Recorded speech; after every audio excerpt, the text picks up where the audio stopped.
Where's your blind spot? One thing that I notice, and you may as well, when we go on social media, especially down there in the comments, there's a lot of people who are confidently ignorant. They don't know about a topic, but they are right there in it, and they have no idea that they're ignorant. It's like the paraphrase from Sixth Sense, where they say that stupid people don't know that they're stupid. The dead don't know they're dead. Ignorant people don't know they're ignorant. That's what ignorant means. They don't know. And there's been this push, and I won't get into why, but there's been a push to encourage people to believe that their opinions are valid. Don't worry about the facts you know. Your opinions are important because you are a unique and special snowflake, and your words matter. Your words matter if they are backed by facts, if they are backed by solid information. The other day, I was talking to someone about recently, as I record this, Jimmy Kimmel had been removed from his show on ABC. He has since been put back on that show. But the course of events, and this is not disputable, is that Chairman Carr of the FCC went onto a podcast and encouraged the affiliates to pressure ABC to remove him with the implied threat that their licenses might be threatened. The affiliates then pressured ABC. ABC removed him under this pressure, and then under public pressure, they put him back. These are all clearly defined facts. Now, you can have your opinions about should he be doing this, shouldn't he be doing this, is it legal, is it illegal? But these things definitely happened. In this comment, this individual I was talking to was saying, well, are you aware that the affiliates put pressure on ABC to remove him?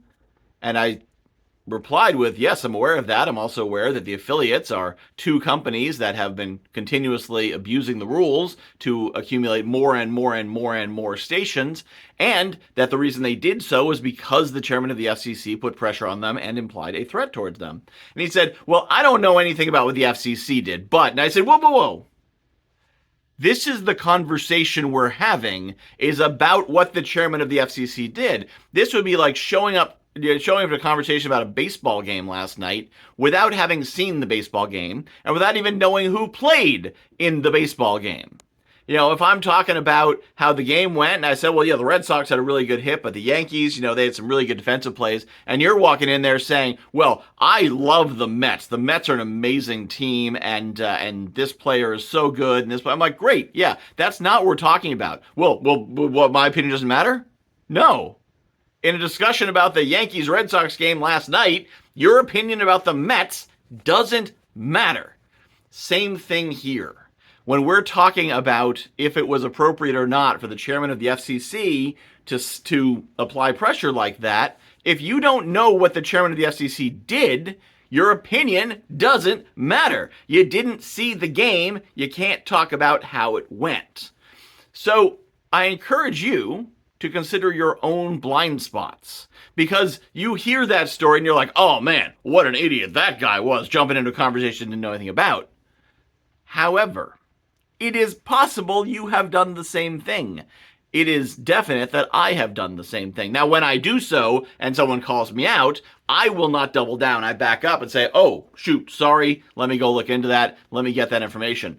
With this guy, when I said, hey, here's the link to the video so you can catch up, he then commented again and said, I didn't have a chance to watch that, a 2-minute video. I didn't have the chance to watch that, but I have more opinions. The opinions don't matter if they got no information. The reason I'm ranting about this is that I want to encourage you to not be that guy. Don't be the person with no information who has an opinion. Your opinion, if it's not based on reality, is, I'm sure you've heard the old joke. Opinions are like butts. Everyone has them and most of them stink. So if you want to have an opinion, great. Get some facts, form an opinion based on it. And then when people bring you facts that counteract that opinion, review those facts, assess if they might be true, and then if necessary, change your opinion. And if not, now your opinion should be stronger. This is how we get smarter. I don't know when we lost this. I know exactly when we lost this over the last 10 years because it's been an intentional campaign to make us question reality. But if you don't want to be a sucker, if you don't want people to be manipulating you into doing what they want, then base your opinion on facts. Don't be that guy.